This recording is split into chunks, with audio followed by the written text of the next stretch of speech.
Tom's right there. Oh, because he asked me. All right, good evening, everyone. Happy New Year. I will call this City Council meeting to order. City Recorder Krager, would you please conduct the roll call? Councillor Gadusi, Present.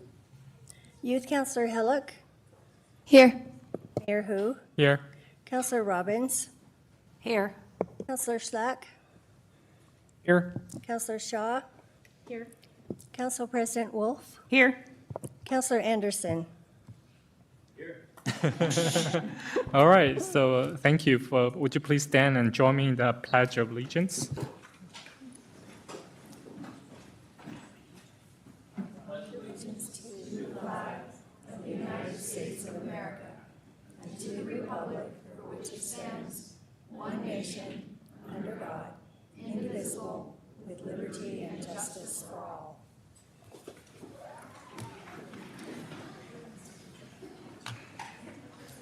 All right, council and staff, do you have any non-agenda items? None from us, Mayor. Seeing none, we'll go on to the next item on the agenda, which is the oath of office for appointed Councilor Tom Anderson. So, Tom and Judge, would you please come forward for the administration of the oath of office? So they can hear us at home. Okay. Ready? Yes. I state your name, do solemnly swear I, Tom Anderson, do solemnly swear that I will uphold and support the Constitution and laws of the United States of America and the state of Oregon. that's a lot. That I will uphold, there you go. That I will uphold and support the Constitution and laws of the United States of America and the state of Oregon, And the charter and ordinances of the city of Tigard. and the charter and ordinances of the city of Tigard. I will faithfully perform my duties to the best of my ability I will faithfully perform my duties to the best of my ability in the office of counselor to which I have been appointed. in the office of counselor to which I have been appointed. Congratulations, Counselor.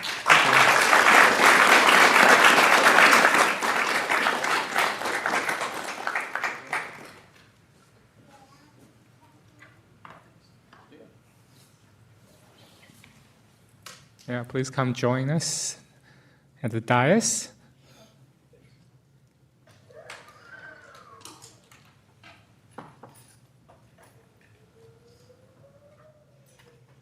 Would you like to say anything? You don't have to, but you can. Yeah, I'm pleased to be here. It's an unusual circumstance, but I'm happy to and honored to be part of the city again. And I've got a warm welcome from both the staff and the council, so I'm just ready to get to work. So let's have a good 2026.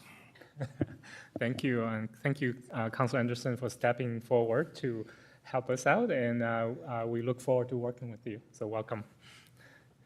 All right, so next item on our agenda is election of council president.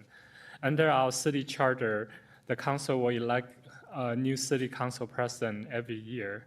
And the role of the council president is to perform the duties of the office of the mayor in the mayor's absence and may perform other duties of the mayor at the mayor's request.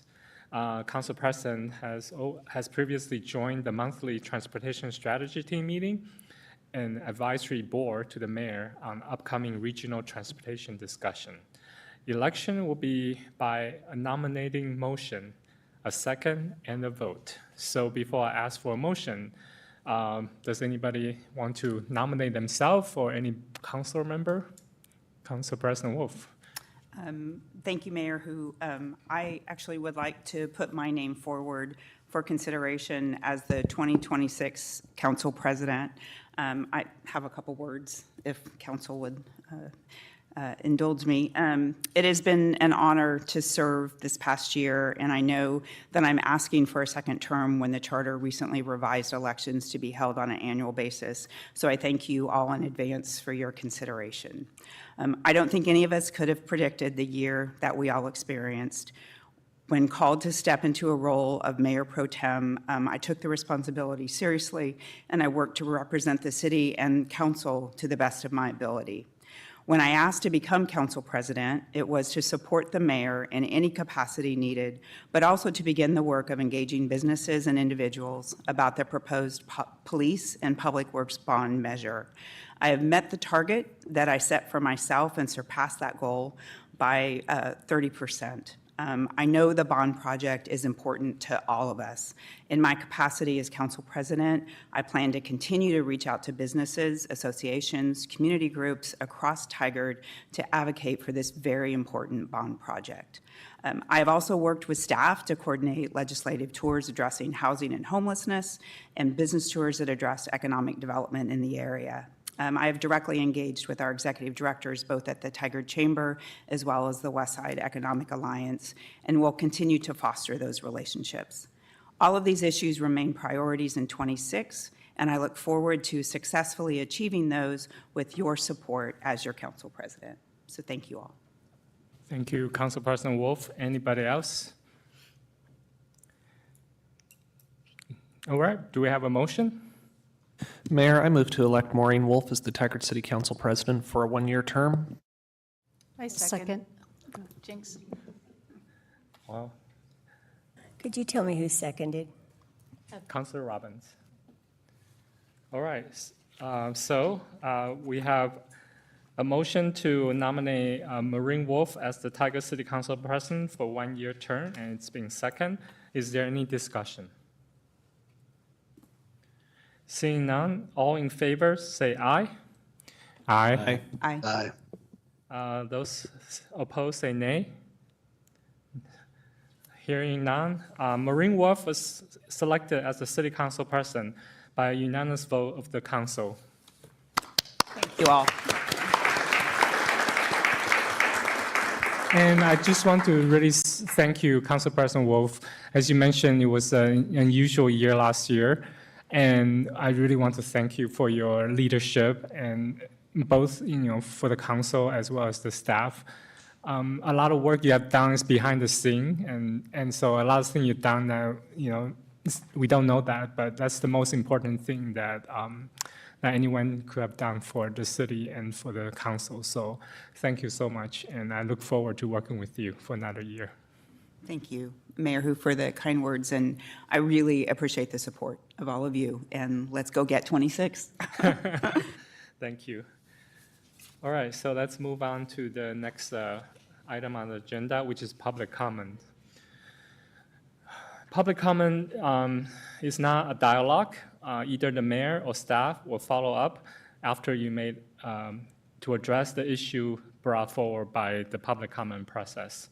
So I just want to let everybody know that the calling number is 503. I should put on my readers. 503-966-4101, and those wishing to comment should call now to get into the queue. Anyone present wanting to comment should sign up on the public comment form at the front of the room. First, we address the written comment. By the Monday noon deadline, we received 3 written public comments. Topics included concerns about increased traffic at 99W and Bull Mountain Road due to proposed housing, special events, and Fennel Creek Trail crossing at O'Mara and Hall Boulevard. And next, we'll move on to the in-person comment, and nobody signed up. So anybody wanting to make a public comment but have not signed up, please come forward. Seeing none, we'll move on to phone or video comment. Mr. Wolt, are there any callers in the queue for phone or video testimony?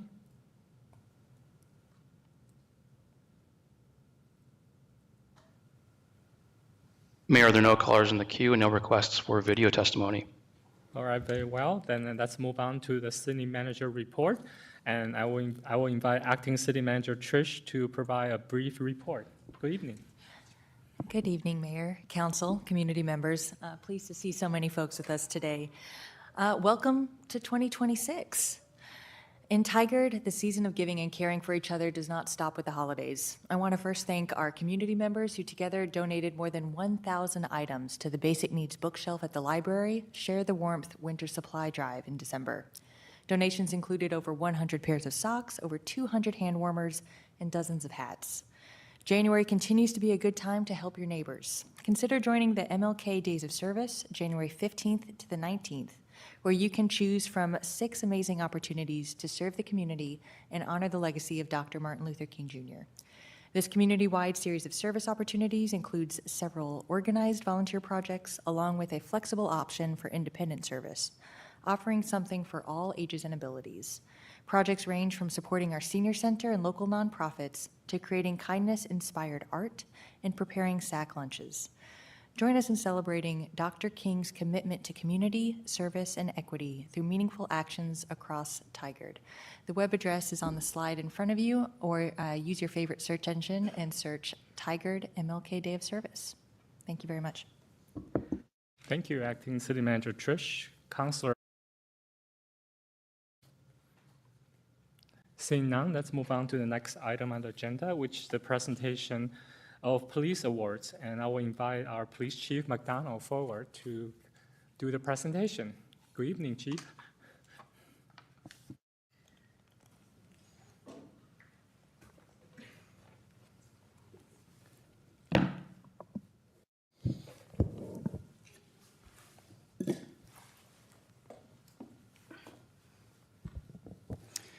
Good evening, Mayor, members of council. Jamie McDonald, your police chief, and congratulations, Councilor Anderson. Welcome to the council, or welcome back, I should say. And Council President Wolf, congratulations on your reelection. Tonight is, I guess, a night of celebration, at least so far, and we'll continue that with police awards. So I have tonight, as you can see, quite a stack of awards here. What we decided to do starting a couple of years ago was to start presenting awards for the fabulous work that our men and women do here at council meetings, so that we could recognize them appropriately for those acts, some of which you'll hear tonight are heroic, in fact. What I've decided is we'll wait till we get all done to do photos, because there's a bunch of different awards. So without further ado, I'm going to get started with our first one. This is a life-saving award. Sergeant Mastrich and Officer Olson, if you wouldn't mind coming up over here so we can at least see you. This is Sergeant Mastrich's 3rd life-saving medal. This is for life-saving efforts that occurred on July 21st, 2025. Sergeant Brent Mastrich was second on scene in response to a CPR assist call. He assisted with relocating the patient to the floor so that CPR could continue to be administered. While Officer Olson continued CPR, Sergeant Mastrich connected the AED that delivered a single shock to the patient. Paramedics arrived on scene to continue the chain of life and care for the patient. The efforts of officers and paramedics were successful, and they were able to eventually obtain a good pulse. The patient was transported by ambulance to the hospital for advanced life-saving efforts. Sergeant Mastrich and Officer Olson, aware of the seriousness of the situation, acted purposefully to save the patient and prolong their life.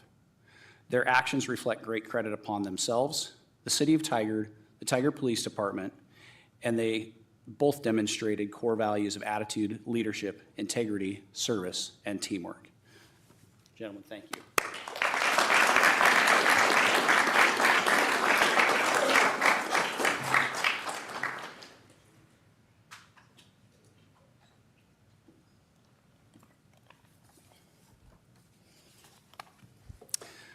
All right.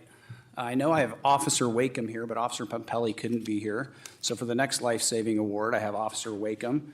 This is her 2nd life-saving medal. Heather, if you wouldn't mind coming up and joining your colleagues. This is for life-saving efforts that occurred on July 28th, 2025. Officer Wakeham arrived to find an unresponsive patient already receiving CPR from a friend. While another officer took over CPR, Officer Wakeham readied naloxone and an AED.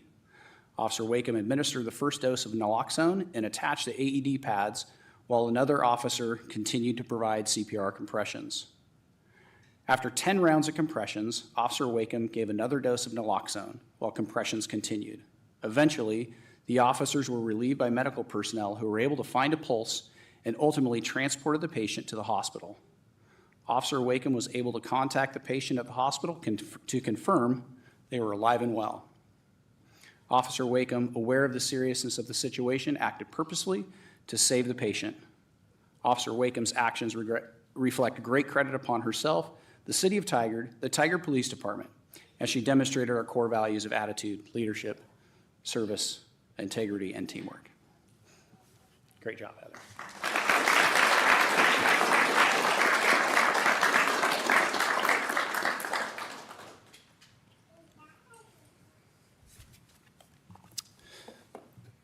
Another life-saving medal.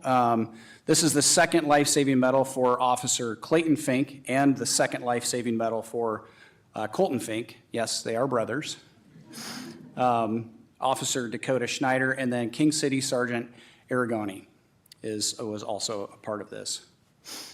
So if you all would like to come up here and join your colleagues. And before I start with this, I'd like to talk about the fact we're recognizing our neighboring jurisdiction from King City, because this shows the partnership that we have with other jurisdictions. And not hesitating to come and assist someone in our city, Sergeant Aragoni also responded and was a part of this life-saving effort. So for life-saving efforts that occurred on September 18th, 2025, all of these folks responded to a welfare check to find a non-responsive patient alone inside their apartment. Without hesitation, they assessed the situation and summoned additional resources to begin life-saving efforts. Once other officers arrived, Officer Clayton Fink, I almost said Officer Fink, Officer Clayton Fink retrieved the AED and readied its use. As additional officers and paramedics continued to arrive on scene, the chain of life care for the patient was continued. The efforts of the officers and paramedics were successful. They were able to eventually obtain a good pulse. The patient was transported by ambulance to the hospital for advanced life-saving efforts. All of these individuals were aware of the seriousness of the situation. They acted purposely and gave life-saving efforts to save the patient, prolonging their life. Their actions reflect great credit upon themselves, the City of Tigard, the City of King City, the Tigard Police Department, the King City Police Department, and they demonstrated core values of attitude, leadership, integrity, service, and teamwork. Thank you to all of you.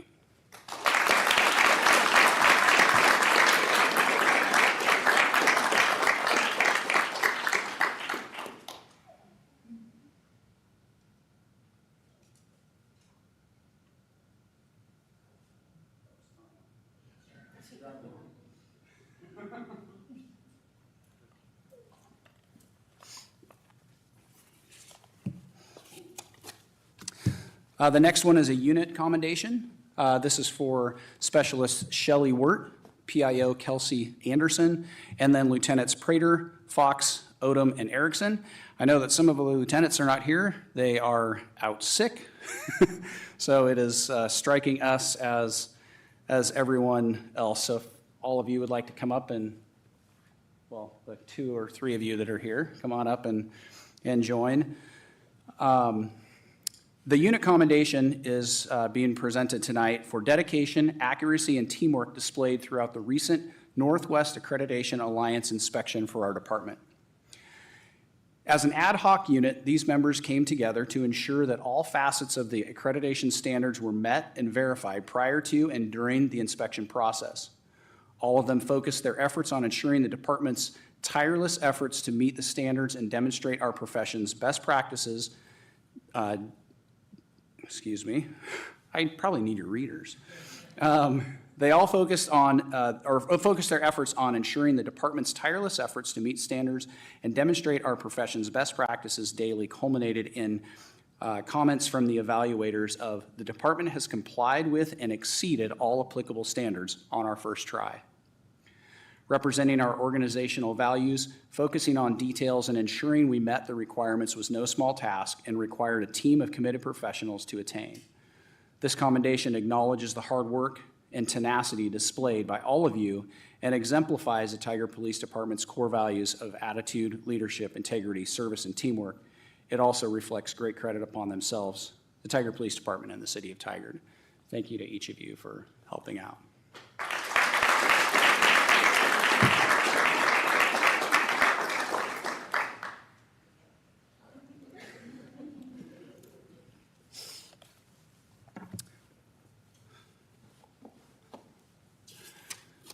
This next one, I'd like to mention something about it before I start. So over in the late summer, we had a couple of incidents I'm sure you'll all be remembering, where we had a couple of shootings in town.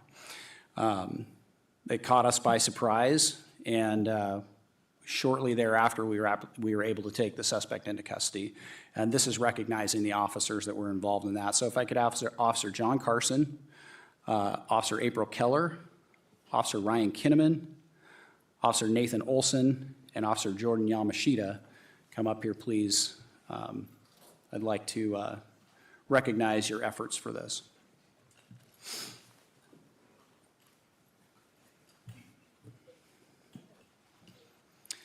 And a little bit about the Commendation Medal. It takes a pretty heroic act in order to get one. As all of you are aware, we don't hand out medals without a lot of thought and consideration. It goes through a vetting process through the command team, and so we don't see these very often. So this is definitely a noteworthy event. For commendable action above and beyond assigned work duties or responsibilities that solved a long-standing problem, on September 30th, 2025, all of these individuals assisted with locating and arresting a suspect who had committed 2 shootings and a menacing with a firearm over the course of a week in the city of Tigard. At that time of the arrest, the suspect had shot a patron in a local restaurant and fled the scene in a vehicle. The arrest required exceptional teamwork and coordination to take the suspect into custody without incident. Additionally, officers were able to locate the firearm used in the assault, preserve it and other evidence for collection, and manage 2 crime scenes that were geographically separated. The scene at the assault was described as large and chaotic, with numerous witnesses to interview, video to locate, and other evidence to collect. All of these officers, their actions reflect great credit upon themselves, the City of Tigard, the Tigard Police Department, and they all demonstrated the Tigard Police Department's core values of attitude, leadership, integrity, service, and teamwork. Thank you, all of you. Well done.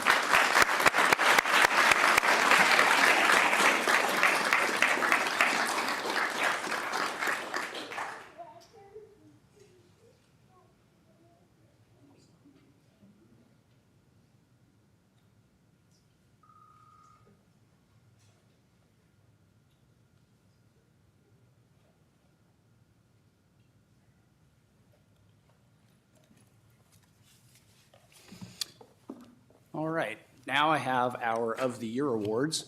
If I can get Sergeant Northcote to head up this way, I would appreciate it.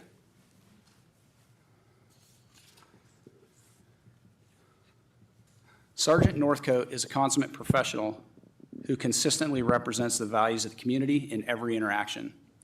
Throughout 2025, Sergeant Northcote focused heavily on leadership development, both as a student and as an instructor. He successfully completed the rigorous Leadership Tigard curriculum and played a key role in as one of the most involved instructors in revamping the police department's defensive tactics program.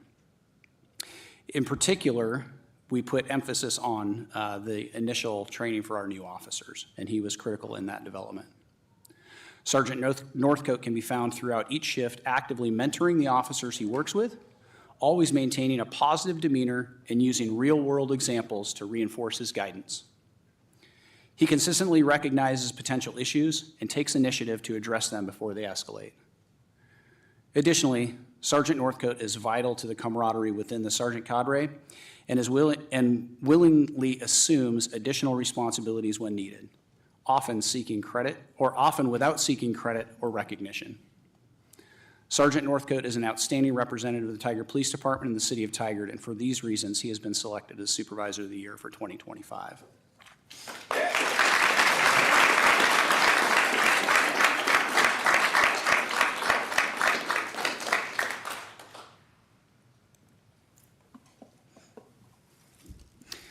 Officer Colton Fink, who is already up here. You can step out in front a little bit so people know who you are.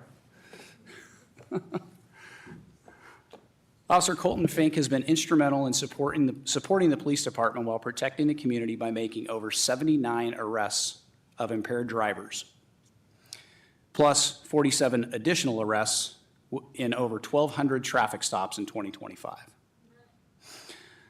Officer Fink's dedication to his craft is amazing and has set a standard that others will struggle to repeat. On top of his outstanding DUI enforcement, Colton is always one of the first to volunteer to help when patrol is short-staffed or on a complex call.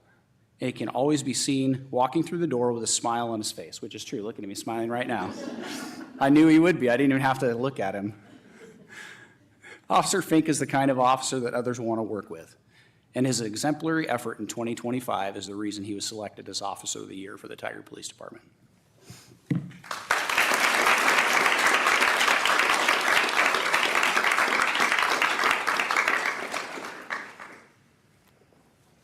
Melissa, I know you're back there. Come on up here.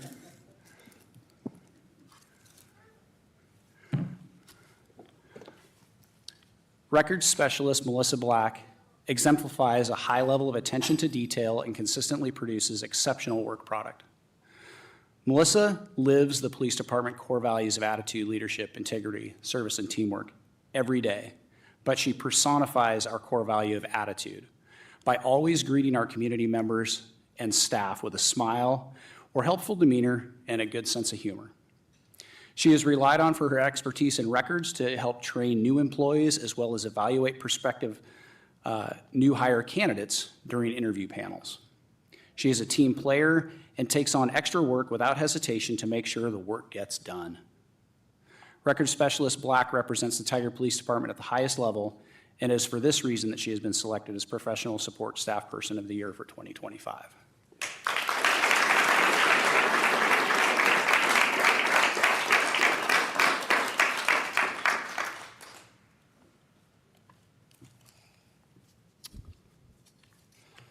All right.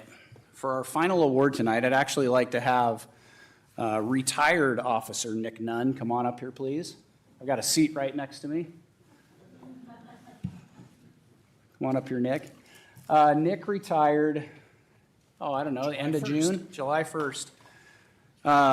Nick was my last recruit when I was a field training officer. So it was a little bittersweet to have you retire before me. However, he did, and he wouldn't let us have a retirement party for him, so this is my way to get back at him a little bit. Nick spent his career serving in a variety of different roles. He was the TPOA president for a number of years, but more importantly, he was a school resource officer, and he was absolutely adored by the children in this community and the instructors in the schools that he got to work in. Nick's demeanor is perfect for that type of role. And the funny thing is Nick retired and then is now doing security in the Hillsborough School District now, because he just couldn't help himself. Retirement was not suiting him. So tonight I am very proud to get to award the Distinguished Service Medal to Nick. Nick, this is for exceptional performance above and beyond assigned work in the furtherance of goals of the department during a distinguished police officer career with the Tigard Police Department.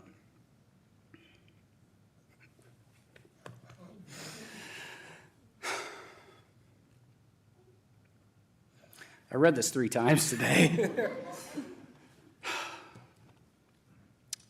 Officer Nunn twice served as a school resource officer with an 8-year tenure in the role.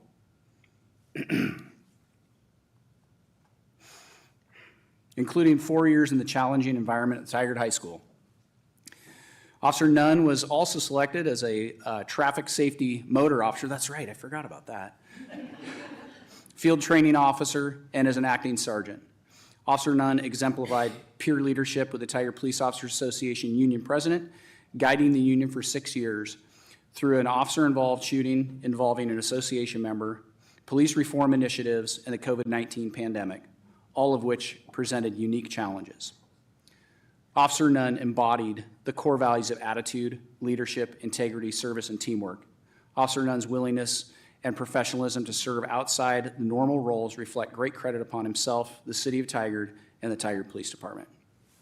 Congratulations.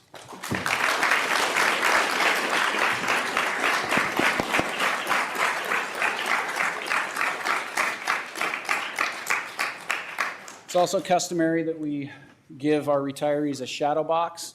Nick's been waiting for his, and I told him, I go, you're not getting it until I get you back. So he gets his shadow box tonight. And then also, Nick, I have here a couple of things from Department of Public Safety Standards and Training, which is our certifying body. And this says, in recognition of your service to Nicholas A. Nunn, DPSST number 37625, in appreciation for your contributions to the citizens of Oregon, the public safety community, as a certified public safety professional, thank you for your service. And it's signed by the director of DPSST, Phil Castle. So, and then there's also one here for your wife, because that's probably the more important one. So make sure she gets it. So thank you, Nick. Thank you to all of you. Mayor, council, if you'd like to do some photos, we'd love to do that. And I don't want to delay the meeting if we're over time. But we definitely would like to do that. But I want to congratulate all the award recipients and thank you so much for your service, your dedication, and your professionalism. Your service does make a difference to our community. And from the bottom of my heart, thank you so much. Thank you.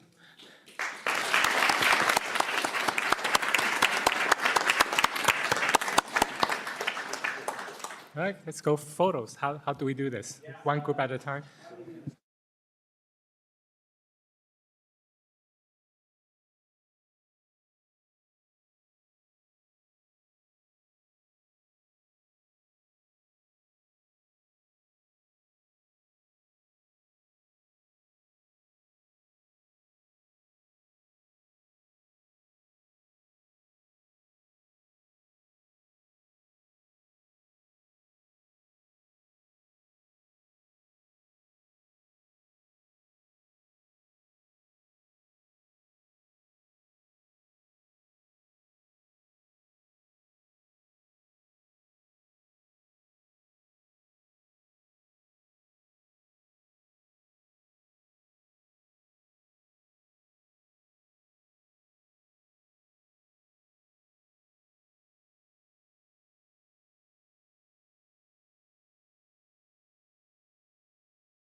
We'll wait a little bit while we get people out of the city hall and we wait for Councilor Robbins. She'll be right back. So let's take a 5-minute break.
Go again. So I will reconvene our council meeting and let's move on to the next item on our agenda item, which is consent agenda. The consent agenda is used for routine items.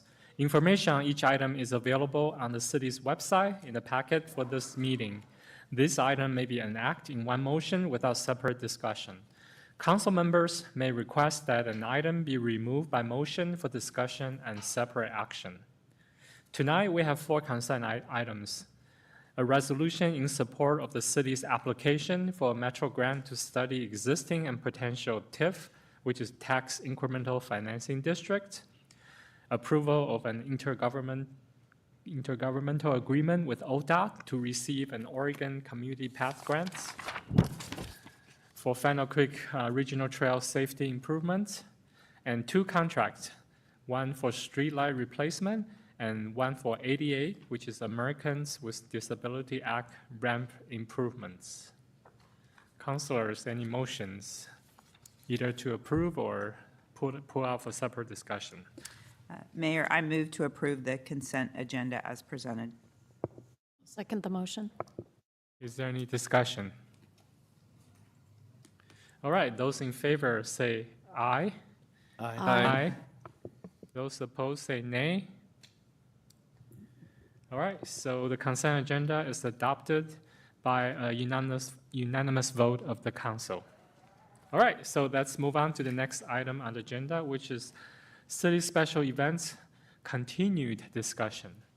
Our management analyst, Alex Richardson, and digital communication coordinator, Barrentos, will give the staff report. Good evening. Good evening. Good evening. Mayor and council. I feel like I haven't seen you all year. I stole that joke. I heard it in the hall. I was like, I'm going to use it. Good evening, Mayor and Council, and our new Councilor Anderson, and also Council President Wolf. Nice to see everybody. This is a fun night, so I'm excited we got to be here this evening. So we wanted to come before you and share some information about some proposed cuts to budgets for these individual 4 events that we talked to you about a couple of months ago. And we can go to the next slide.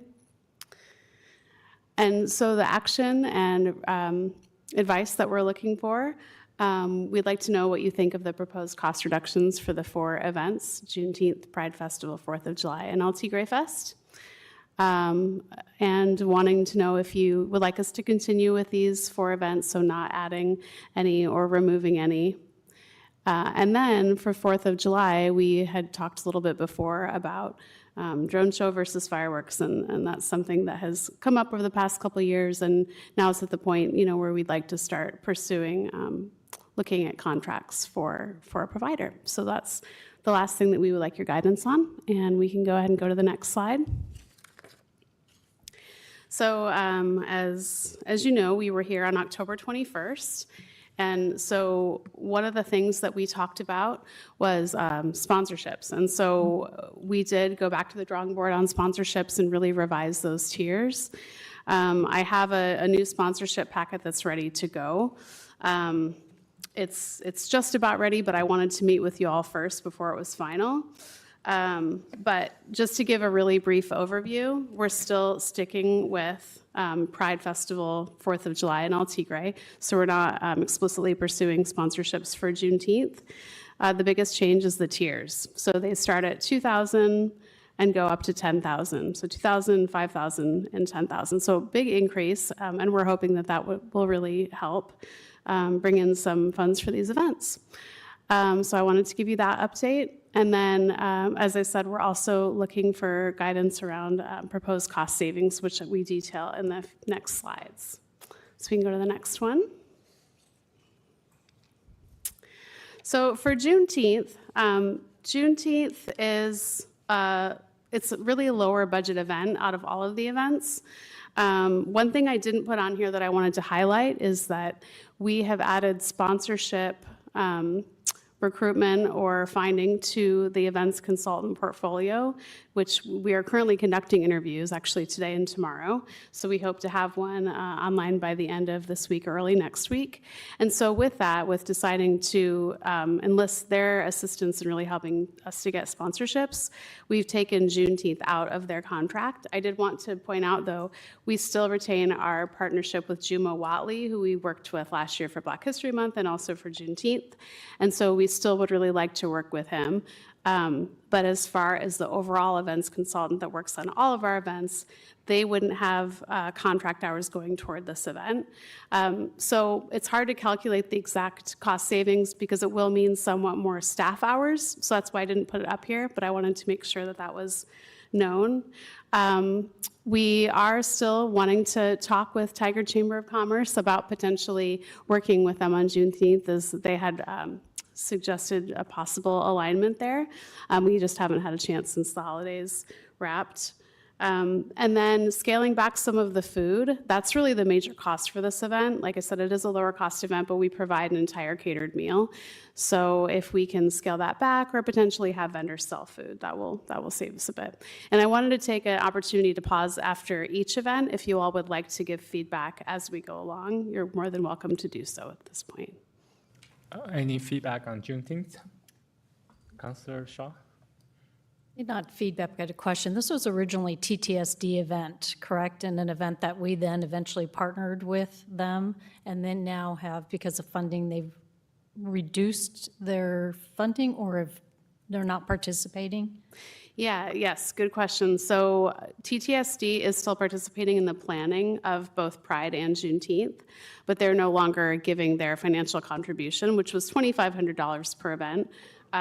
So they're still assisting in meeting and providing input, especially from their school communities. That's really where they have always kind of excelled, is relationships with families and the students and getting their input, both for Juneteenth and Pride.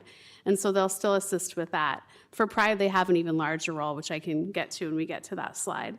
But they just won't be contributing financially, and they have scaled back a bit on staff support. So whereas, we would meet 5 of us, 4 folks from TTSD and a couple folks from the city weekly for months in the past, now it's really just 1 or 2 people. So, they're facing kind of similar crunches and being stretched than the way many of us are, but we're happy to still have their involvement at that level. Anybody want to eliminate Juneteenth? Councilor Robbins? I'm not, thank you very much for calling on me, and thank you for this. I'm pulling up the cost analysis too, because I think that helps to have the total amount, not just the savings of $3,000. I didn't raise my hand to eliminate the event, but I do want to talk about it a little more carefully. The cost for last year was $27,000, actually $27,950. So $28,000, and we think 150 people attended, right? And it's been about 150 every time. And could you please explain again what the 3,000 savings would be? That would just be savings on the meal. So and I don't have the detailed budget in front of me, but I'd be happy to get that for you. But we provide the meal for everybody there, so that includes kind of the whole spread, and that's kind of the centerpiece of the event. However, that doesn't mean that we can't still have a really celebratory, event without that piece. So it would just really be cutting back on that. We certainly could look at cutting some more in terms of programming or other things.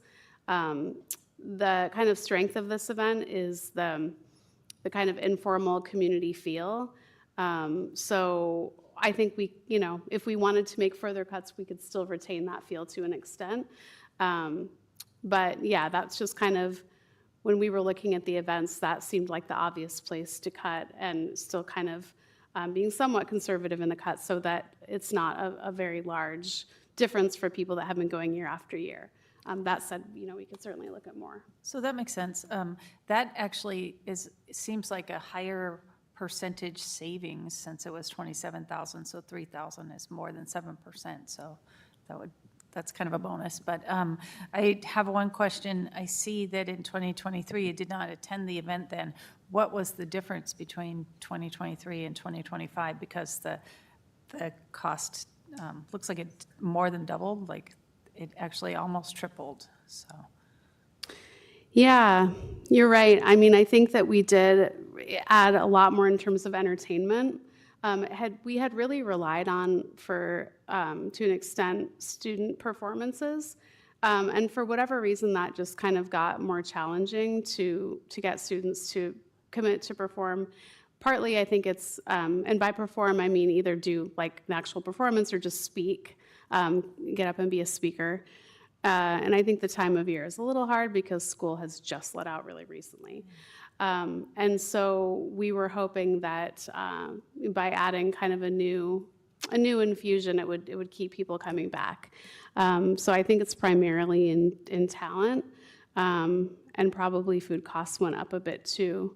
But I would be happy to kind of get you the more detailed information so that I don't say the wrong thing. That's okay. That's enough. But maybe we could consider, because I know we have we need to save a lot of money this year. We have a pretty big deficit. Maybe consider pulling back on some of the talent again, and again, try to get some more students simply because the attendance hasn't changed. So we didn't see like a lot more people come with the national speakers, and so maybe we could try that, or maybe ask some people to donate their time as well. Okay, Council President Wolf. Thank you, Councilor Robbins. So thank you, Councilor Robbins, because I was thinking the same thing. It brought me back to Councilor Shaw's comment about TTSD and kind of the financial commitment. But if that could be leveled back up in kind per se with student engagement, that would help us to support the other events, whether that's Pride or other partnerships with them, I would love to see that as an opportunity, especially since we're not seeking to get sponsorships in that. I think, and I get the timing, right? I know that's really hard because there's a lot of activities at the end of the year and then students are out. But I would love to see that too. So thank you for that, Councilor Robbins. Do you know how much are we spending in talent, roughly? Oh, well, I do know that this would actually be under contracts though, but Juma Watley did do all the booking for us last year. And I believe his contracted amount was $3,000. So he actually took on all of the contracts for performers himself. So I can't tell you how that split apart because he was he's the one that procured that talent and stage managed. But it would not have exceeded $3,000 last year. So do you have any figure in mind, how much? Go ahead. I like the idea, and maybe let me back up. Is there any other events that we provide a full meal for individuals who attend? Not that I am aware of. The Public Works and Police Yeah. Open House Family Fun Day, that is a free meal that is provided. Okay. And I think that's somewhat of a different event. But the reason I'm asking is because we have so many great food options in Tigard that are small businesses. And I would even love to see us, instead of us providing the meals, that we have those small businesses be available to provide those meals at, and perhaps there could be some sort of subsidized cost, but let's get those food trucks, restaurants, get their name out there. We were talking about economic development tonight. Yep. And that could be a really good opportunity. So I, for one, would like to see the meal no longer provided, but that we have options for availability of food for purchase. Thanks, Councilor Shaw. That's a great suggestion. Thank you. Going back to the talent part, do we want to explore? Go ahead, Councilor Schlack. I was just going to say, and this is kind of my feedback for all the events, I support the level of cost savings that you all are finding, however you all want to get to that point. I think my main concern was not, I support having all of the events. I wanted to see the spending scaled back, and I think as we're going to see with some of the other slides that are coming up, we have about 10 or 11% cut across all 4 events, some events more than others just because of the scale of them, and in general I'm supportive of scaling it back in the ways that you have assessed. You all are obviously much more in the weeds than I am about what it takes to put these events on, so that's my general feedback on this. Okay, so the feedback I got from the council is cut the free food and explore reduction in talent costs. Not talent, but itself, but the cost in Right. acquiring talents. Okay, so. Thank you. All right, thank you. So let's move That's on. great guidance. I We'll appreciate start working that. on our dance routine now. Yeah. Not even a joke. You know Maybe I the do that. council can do something. I don't Yeah, know. oh yeah, there you go. Volunteered. All right. All right, we can go to the next. Oh, yeah. Yeah, All right. we always do the Cupid Shuffle. Keep it shuffle. All right, so moving on to Pride. So this, again, I think reducing stage talent and rentals will be where we can save the most. We had kind of 2 co-headliners, I guess you could say, last year. We had roller skating. We had a lot of really fun things. But that is something that we've tried to add something new every year, which is wonderful in terms of keeping it fresh, but incrementally does increase the cost of talent. So that was the primary thought that we had there. We also do print T-shirts and give them out for free as kind of a keepsake and, to create just goodwill around Pride specifically throughout the city, kind of throughout the year so people can wear them. But we can consider alternatives to that. T-shirts are expensive. So those are a couple ideas we had there. And then obtaining sponsors. I kept it really at the same level for all 3 events, which I know is a very conservative estimate, but you just really never know with sponsors. So 5 to 10 grand seems doable. Last year we brought in, I believe, 3,750 in sponsorships, so up to 5,000, it's not a big jump, or we could sell T-shirts. So the total cost offsets could be up to 11,000 in addition to the savings. So I'll pause here to see if there are any questions or comments on that one. Councilor Schlack? I just want to make sure I'm understanding this. So there's the cost savings that we're being asked to give a sort of green light to, and then separately from that, the cost offsets are factored separately from there. Yeah, I mean, that's kind of how I was thinking of Okay. it, because those are a little bit more of an unknown. Sure. You know, it's more within our direct control to just kind of chop from some of the other line items, so. Yeah, I thought last year's event was wonderful, but I support the proposals that you are making. Thank you. Council President Wolf? At the risk of being in the weeds, the only thing that I wonder about is if there's value in getting more sponsorships because you're handing out T-shirts to everybody for free with maybe sponsorships on the back. True. So that's We could definitely pride look into here and then sponsorships there, and is there value in that? So just food for thought. Or like an in-kind, we can find a local shirt provider, Yeah. throw their sponsorship on the back. I mean, if the shirts were 1,000, but you could pick up 15,000, I mean, I don't know. But because my question is, if you're getting sponsorships, how are you promoting that they're a sponsor? Right. And I didn't know if that was a way to do that. But I'm doing your job now, so I apologize. But I was just thinking about that, so thank you. Helps Yeah. us out. Definitely. I've definitely seen that done with festival shirts, so that makes perfect sense. So, yeah, we'll definitely explore that. Oh, Councilor Anderson. Yeah, I have a question. What are the hours of the thing? If we could maybe reduce by an hour, most of the costs are staff time. So if we could reduce and identify the peak hours where people are going to be coming there, could be an idea. Yeah, thank you, Councilor Anderson. So this is kind of a different event, whereas the parade, I would say, and again, I don't have the exact breakdown here, but the bulk of the staff time here is for the parade, for PD and for the streets team to shut down the street, and then police at the event just to be present, both for community building and for security. So the festival itself is, I believe it's 2 hours. The parade, we leave about an hour for, and then the parade ends at the festival location, and it's just a 2-hour festival.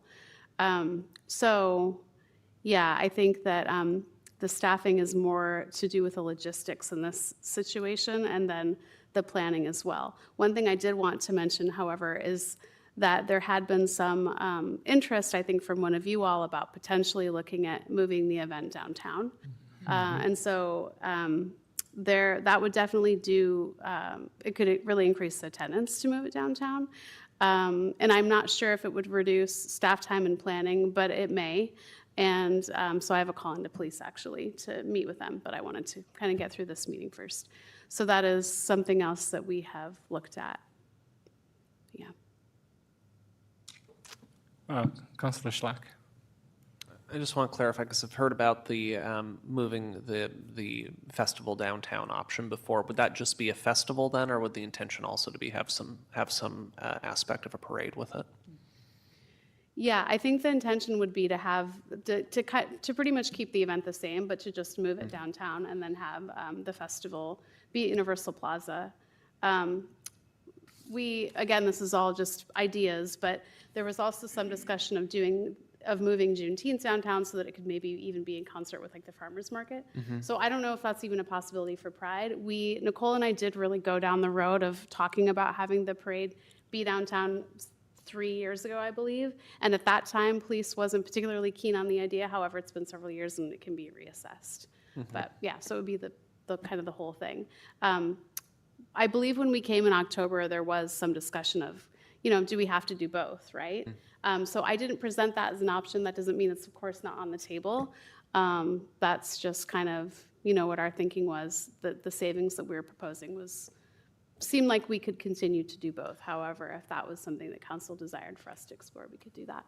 Yeah, so this is the point where I think I have to give back my Grand Marshal sash from the parade, but I would be open to considering that if we were changing the venue, because I think for me, having gone to this event a couple of times, it's wonderful having the parade, but I find the festival to be the part that really creates that sense of community, because you have everyone getting together, you have all the entertainment, you have the food, it's sunny outside, it's a really great time. So I'm curious if that's maybe something we want to leverage more as a Pride Festival event.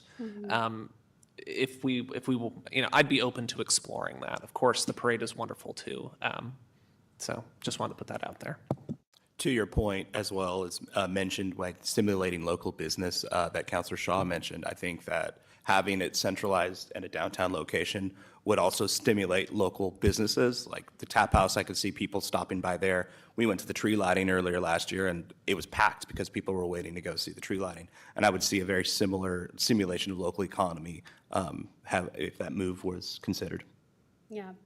Yeah, I mean, there's considerations, no matter what. I think one thing that is strong about this event is that, for one thing, it allows there to be less staff. I know it looks, and there is quite a big spend on staff time for this event, but we do have the wonderful benefit of our colleague Lisa Burton at this district, who is really planning all of the festival vendors for us. So that load is really taken off of the city. So if we had to be in charge of putting all of that together, that kind of would add more on that end. So it's all, just about the balancing act of, there's merit in all of the ideas, I guess. But yeah, if that's something that, you'd like us to really kind of sketch out as an idea, we could do that. So we want staff to sketch out having the event in downtown instead, and possibly explore the possibility of reducing staff time for parade, if that's possible. Or not having the parade. Or not having the parade. Or just having the Yeah, parade around downtown. Yeah, I want Maybe to that be careful. I'm totally satisfied with the potential cost savings of 10% that you have Yeah, identified. yeah. If we just lift and do the same event last year but reduce, I'm satisfied with that. I'm just saying, if we are looking at changing the venue, just sort of thinking about downtown logistics, if we were to move to more of a just downtown Pride festival without the parade, I could be open to exploring that idea as well. But I'm satisfied with what you presented. I apologize for presenting competing options to consider. I'm satisfied with this option. Cool. Thank you. Is that true for everybody? Okay, so, all right, let's move on. I just want to do a time check. We're already over 20 minutes, but it's okay. fine. All Just, we still have some time, so All right, let's keep going. let's We keep can- going. Yes, we can go to the next slide. I'm going to let you take this one. Oh, hey, it's me. Look at that. Alejandro. All right, so El Tigre Fest. Just circling back from October 21st, we did see a reduction in the attendees, but I think because of the current political climate and the presence of ICE, there was foreseen that we saw a reduction in attendees from the Hispanic community. With that said, we did make some really important key community partnerships and engagement with folks throughout the county and throughout the state, including Washington County, Lewis and Clark Community College. So offsetting the cost with our budgetary constraints, our goal is to focus on the community engagement piece. It really kind of touches back to what you mentioned, Council mentioned with Juneteenth, relying on our local talent, because that's folks recognize their own kids as opposed to someone that they don't. So a perfect example of that was working with Los Venados Football Club, local Tiger-based soccer club. So the potential cost savings we're looking at with a reduction in talent and programming with our contractor is $10,000. And additional other cost savings that we can find with some of our other programming that we can get creative with, which is relying on our local partnerships to provide those kind of fun program activities. And shout out again to Ron, who was we learned this from him with the 4th of July tradition that he created. You can have a lot of people entertained for a long time with a couple sack races. So that's kind of the ethos that we're looking at with El Tigre. We're looking at a total of a 9% potential cost savings. Sponsorships already in talks with some of the folks that have been in-kind sponsors. Ziply Fiber is a big one that has helped out. They actually helped sponsor the local Los Venados soccer tournament that we had. Those conversations are beginning, and the other one was, again, selling T-shirts. I love the idea of having sponsors being front and center. It is a big T-shirt, event. We have a lot of folks that attend these, so. Yeah, so, but saving of 9% and the sponsor and T-shirt will be icing on top of that. So, Councilor Robbins. Thank you. First, just for sponsors, I definitely think you could be able to get more than $10,000 in sponsors for this event. It's a great event. We have performance come from far away to perform, and it's pretty cool. I have seen with other events I've done, and again, not to get in the weeds, but you can have a shirt sponsor. You can call one of the sponsorships levels shirt sponsor, and they get the biggest logo on the back with all the other ones or something like that. So hopefully we can get more sponsorships. I am wondering if, since I don't think the political climate is going to be much different this coming fall, do we expect a lower attendance again? Not to make it like it's a wonderful event, and not to say, oh, make it smaller or worse, but just, kind of go in knowing that we're probably going to have similar attendance to this year or worse because of the increasing ICE activity that we're having, and put that in mind so that, and with hopes that it will continue to increase in the future, but kind of go in with our eyes open this year. So. Absolutely. Thank you, Councilor. Councilor Shaw. Yeah, thank you for all the information. Noting Councilor Robbins' note and about the continued reduction in headcount just because of, some immigration issues. And I'm wondering if we can't, since it is a very large number of 107,000 for approximately 2,600 people, I'm wondering we can make a game time decision of just even pivoting, and if there are needs in the community, whether it's delivering food or what have you, maybe making that part of it. So it's money that could be reallocated, but maybe used a little more directly for a benefit as opposed to celebration. But I do like celebrations as well. So just a thought. Thank you, Councilor Shaw. Thank you. Okay, all right, move on to the next one. Okay. So yes, I know we are a little bit running short on time. So this is kind of the one. Yeah. This is the one. So I did send along the survey results to council several weeks ago, and it's also was attached to the AIS. So you probably have had a chance to go through that. So I won't spend a lot of time on it now. We got 61 responses out of 8,000 some attendees. So not a large percentage in terms of response rate. But I do think that it was pretty clear that folks the people that took the survey anyway, prefer fireworks to drones.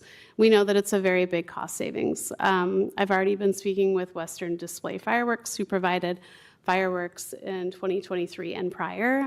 They're based in Oregon. So, of course, we're not in any sort of, we're not beholden to do anything with them at all, but they are available. So I just wanted to share that. And that's really going to be the biggest savings of anything that we can do. So I really just wanted to open that up for your comments and considerations. Of course, we can also do some things to reduce programming. It's not going to have as big of a impact on the bottom line, obviously. But one thing we thought of is if we reduce some of the hours of the event, actually, and then maybe rely more on like the middle of Millen Drive Parade or some of the other community events that are going on, so that we can not provide as much programming in the lead up, but really just focus on the show. So even if we do stick with drones, that's still an approach that we could take. I didn't attach a dollar amount to that because we're, was kind of focused on that top line item. So yeah, I'd love to hear everybody's thoughts on that one. All right, so let me start with Councilor Gudusi, because I hope I haven't missed him. I haven't seen him raise his hand. So Councilor Gudusi, fireworks or drone?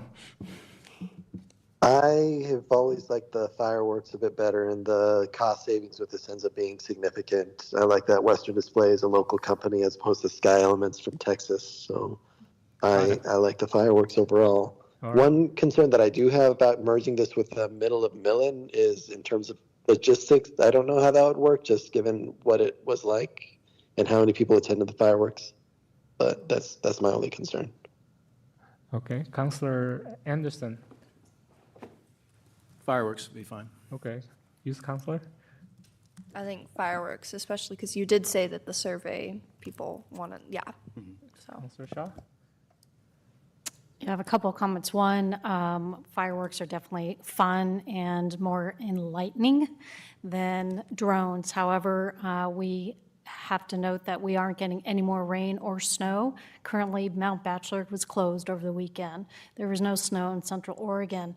So we are potentially looking at another fire season, and we do know that fireworks cause fires. And so, and yes, it may be less expensive costs, but if we look at what it would cost our, both our fire departments and our police, it could be exceptionally more. So just want to note that I'm agnostic, but if we had to choose one or the other, I would say I'd choose drones because of the fires. And also, I think we should double down on this event. It's a 250th anniversary of the Declaration of Independence. I think we could make this a really big deal, and I would put most of the money towards this event since we also get anywhere between 8,000 in 2025 and 10,000 people coming to Tigard. So again, it's a good visibility event. So thank you, Mayor. Council President Wolf. Thank you, Mayor. I appreciate all of Councilor Shaw's comments. It's tough, and I think we are going to go in eyes wide open as to climate and dryness and all those. But I would lean towards fireworks. And then I also, Alex, I was curious on staffing time.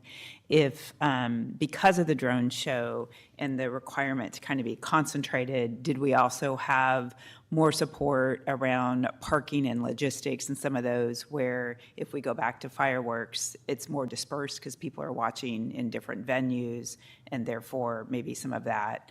And maybe that's just hopeful, right? Because we certainly don't want to be understaffed and then not prepared for traffic. But that was something else in my mind, is just some of that dispersed because people are watching from different places. So I love the idea, and we tried it, and I think that it was an important thing to do, but I am leaning towards fireworks and then any potential savings that follow beyond the reduced cost. So thanks. Thank you. Councilor Schlack. Fireworks. Thank you. Councilor Robbins.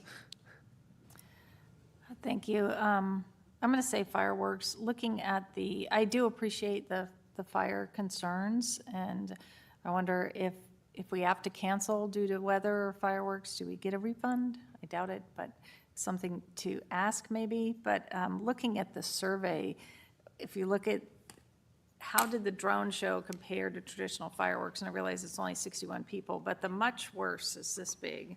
I think you have worse, about the same, better, much better. And so we did the survey for a reason. We should listen to those people. Yeah, I agree. I think the council tried for 2 years to do our experiment, and I don't think I'm a scientist by training, so I understand that experiments don't always work out, but it's good that we try. But right now, I seen YouTube video, and the kind of show that impressed me requires thousands of drones, and I don't think we'll have the budget for that. So I will prefer going back to fireworks. And I understand Councilor Shaw's concern. I have the same concern, but hopefully the professional that handle those work would know how to mitigate those risks. And I hope we will have plenty of time to warn our community who may be suffering from PTSD to leave our community before the drone show, the fireworks show. So overall, I think the council prefers fireworks, and we want to explore additional saving measures if possible. Mm-hmm. And I will ask that we consider all possibility for mitigating the harm that might be caused by fireworks. So, go ahead, Councilor Shaw. I was just curious, I believe it's Councilor Gudusi, you mentioned Western Digital or Western Display is from Texas? Oh, Sky Elements is Yes, the Sky drone Elements, company. okay. Is Western Display from Oregon? They're based in Oregon, and I think Okay. it can be. Great, thank you. Councilor Schlack. Sorry, just looking over the charts, and this is sort of blends between 4th of July and LT Gray. So if we take down 4th of July to fireworks, that puts it about on par with what we spent at LT Gray last year. So I'm just wondering, considering, I know we've been going line by line and approving these, but I think Councilor Shaw brings up a good point about this being such an important anniversary year for 4th of July, and looking at, how much we're spending on El Tigre versus 4th of July, the number of attendees involved. I'm just sort of thinking aloud in terms of could we shift more money towards 4th of July across the events in order to be a bit more proportionate with the amount of people that are actually attending. Yeah. Support that. You want to respond? We're at the, speaking to some of the production companies that we've worked with in the past, we're at the kind of precipice of having to have that bigger production. We do have an infrastructure as far as like sound design goes. The city purchased those to kind of offset some of the costs year after year for smaller events. So concerts in the plaza utilizes this. Other smaller concerts use it. We realized that last year, even after tripling that sound system, we're at the point where we're going to need an El Tigre style sound system if we were to have that same sort of kind of show that we had at Cook Park last year, just because of the infrastructure and logistics to carry that sound out to that many people. So if we move to fireworks, can we still have people viewing them from Cook Park, or do we need to move back to Tiger High School like before? Yeah, so we actually did meet with some parks staff, and we would like to continue those conversations now, hearing your guidance. We will need to meet with the facilities staff at TTSD because there are issues with having large numbers of people on the turf. Right. And so that really, we were discouraged from using the high school last year. So when we talked with Parks, Leandra and I, we talked about 4 different options of where people could, where the launch would be versus where the audience would be. And it's probably going to be some combination of Cook and some TTSD property, Tigard High probably, is my guess, but we still really need to hammer that out. So it will disperse, and I kind of have I know that you sent that question, and also I know Councilor Gadusi sent a question as well that probably don't have time to address, but I have responses for both of you. But yes, it will disperse the audience more so that there won't be this critical mass of people in one specific area because drones just don't have the visibility. I don't think, to be frank, that it will reduce the need for traffic control that much, however, because traffic control was not in a great place previously, to be frank. Like there were safety issues that really needed to be addressed. So I think it will help in other areas. It might not help in reducing the cost of traffic control specifically, but more people will be able to see the show, and I feel like there are many other, valid benefits to moving to fireworks. Yeah, okay, so now you have our council directions, and so it looks like you still have some details that you need to work on, so. Yes. Yeah, we are way over time, so Okay. so now you have our directions, so please work on those details, and please provide us more updates as you work them out. So thank you so much. Thank you very much, Thank you. everybody. Appreciate it. Thank you, councilors and mayor. Thank you. I'm sorry, Mayor, forgive the interruption. I just wanted to make sure that all of the questions that you had requested guidance on were answered. Sure. So I would be happy to answer those questions now, or if preferred, since I know. Yeah, so I'm just- sorry, you the can just- questions that you had asked at the start of the presentation. I think that there's a Oh, the final questions that slide. we had asked. Oh, Yes, yeah, I yeah. do believe that. I believe there's still an outstanding question. If we Oh, if yeah. we can get your direction on Yeah, one so more item. does the council accept proposal cost reduction to city event? Yes, we do, with a couple of directions. And we can move forward a slide as well, because those are repeated on the next and slide. we agreed to continue with those 4 events. 4th of July will be fireworks, but we want to see if we can explore options to, I think council will not mind to spend more money on 4th of July in proportional to El Tigre. Is that right? Based on attendance. Based on yeah. attendance, yeah, proportional to attendance. So, okay? Got it. Go ahead, one last.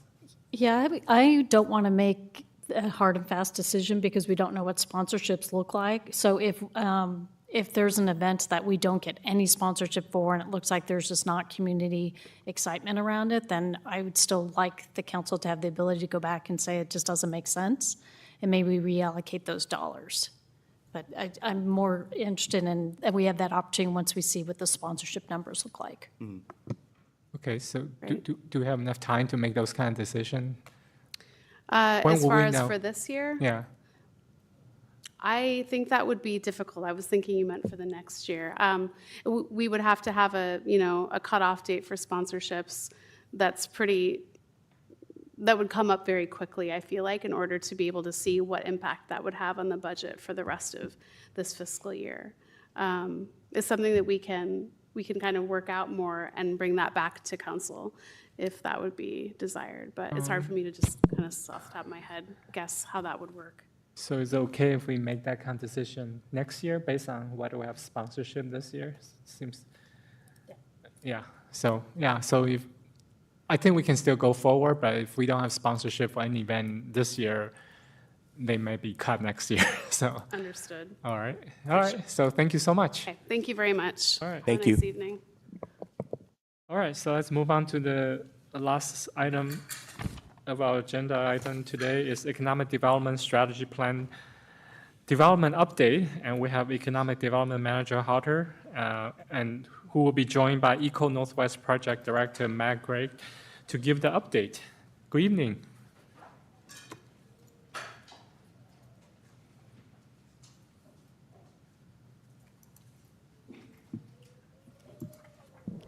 Good evening, Mayor, Council, City Management, staff. We are excited to be back here this evening to give you guys an update on where we're at with the Economic Development Strategic Plan Development Project. We were last here at the end of August and got your nod for moving ahead with the project, understanding the importance of the timing of the project and the considerations that we had with our condensed timeline and push for getting this entire project done in order to inform our fiscal year 26-27 budget.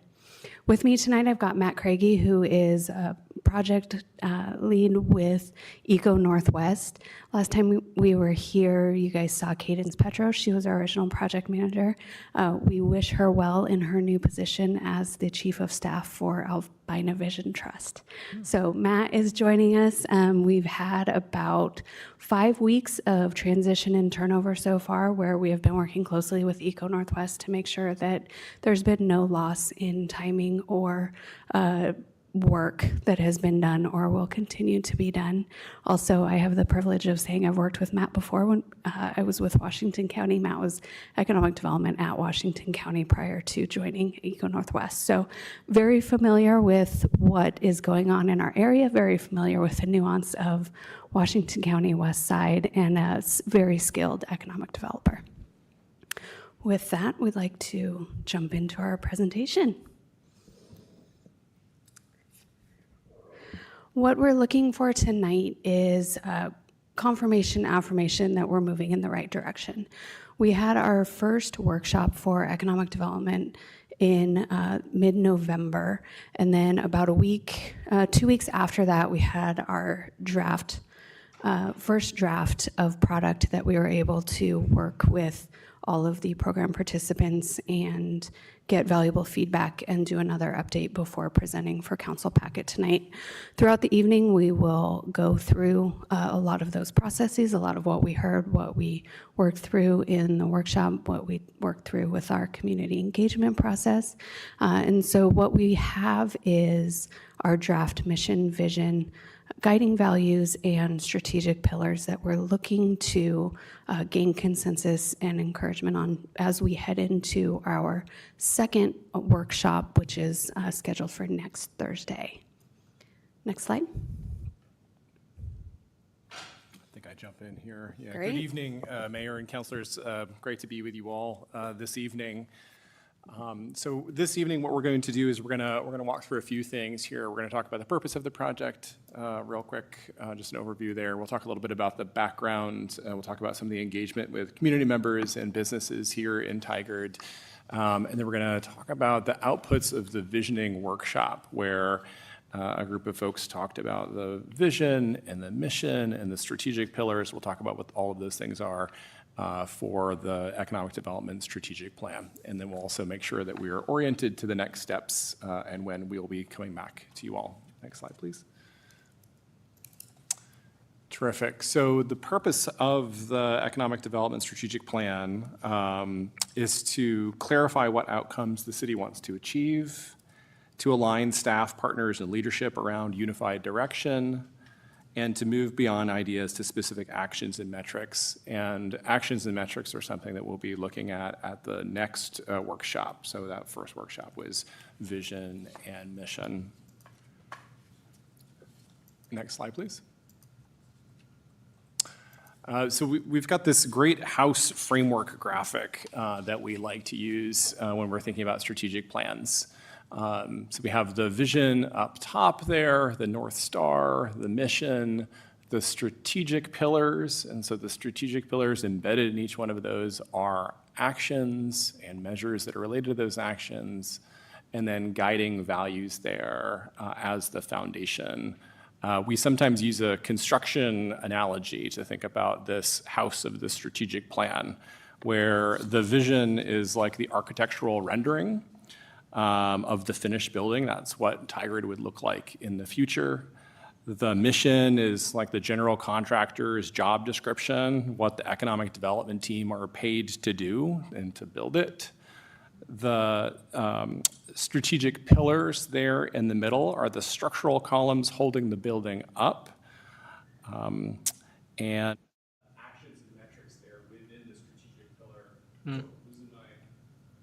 Losing power. Wonderful awards for the police this evening that we wore through the microphone battery. So, maybe we'll have two here. It's back. Okay. It's fine.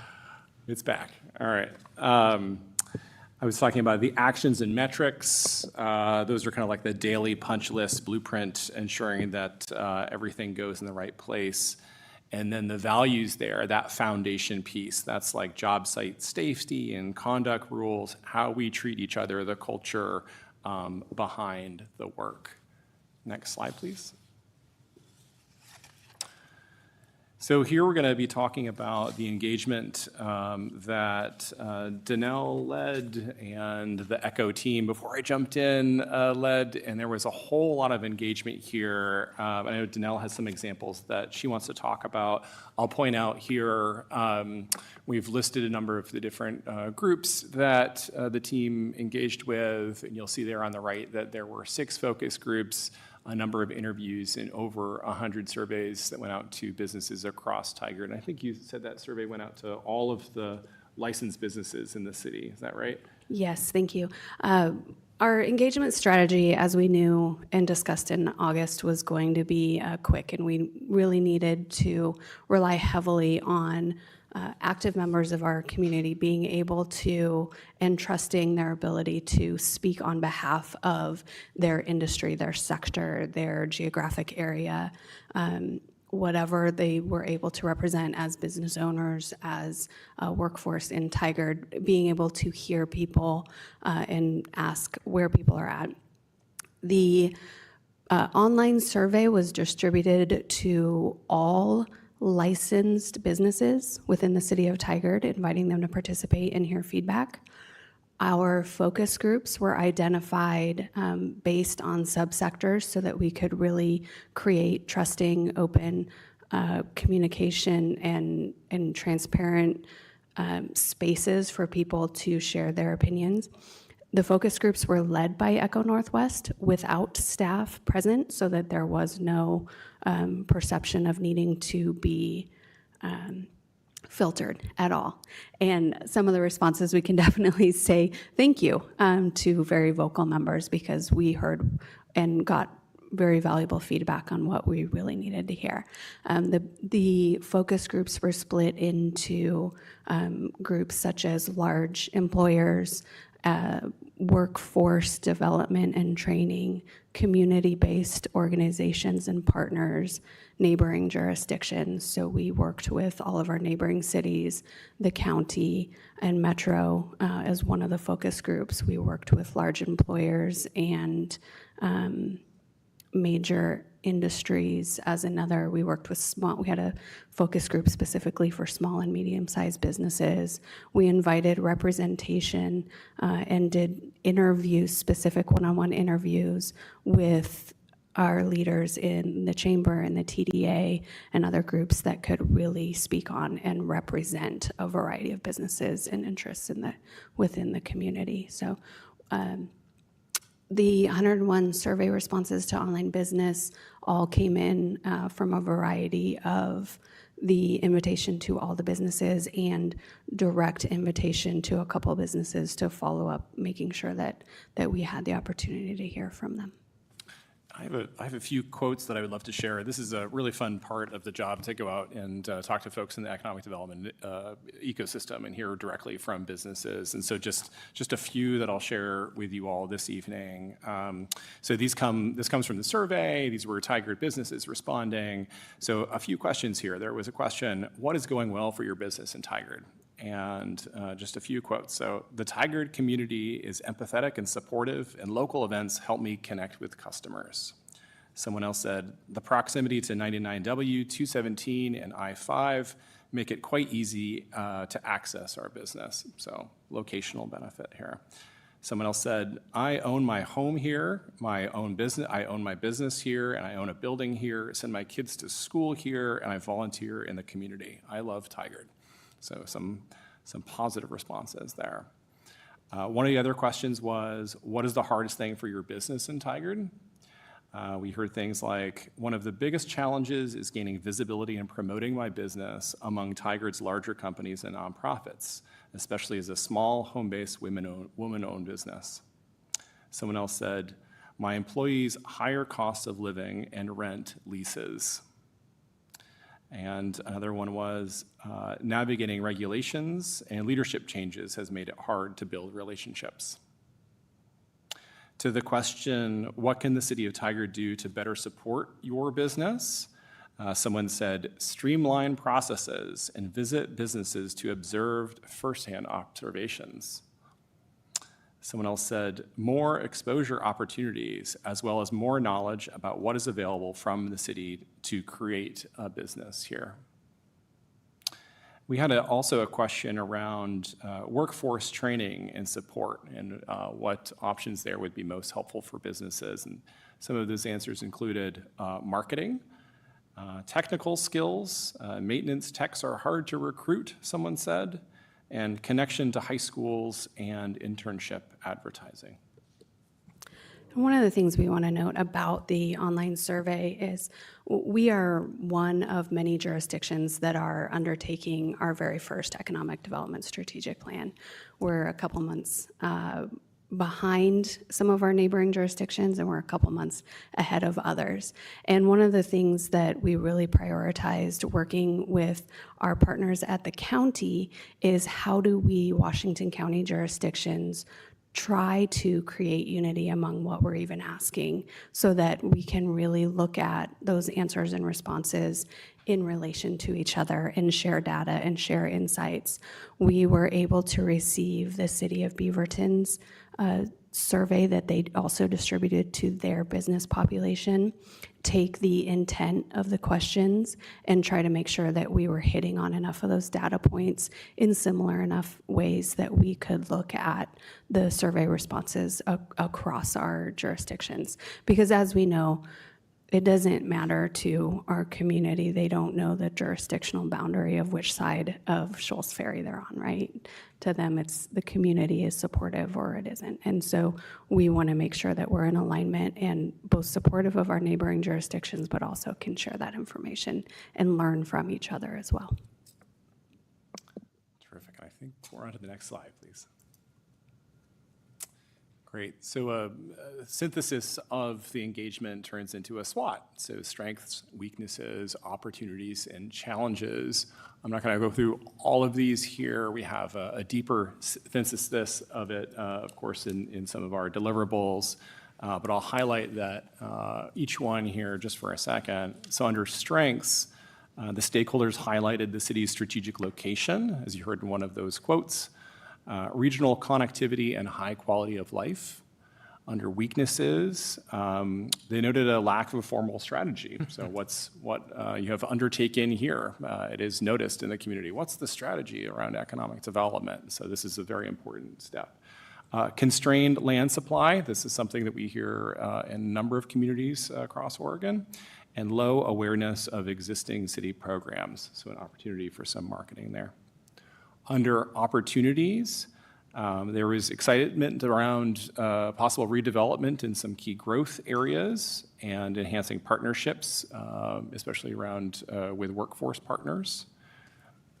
And in challenges, they talked about navigating regional economic uncertainty and competition from peer cities.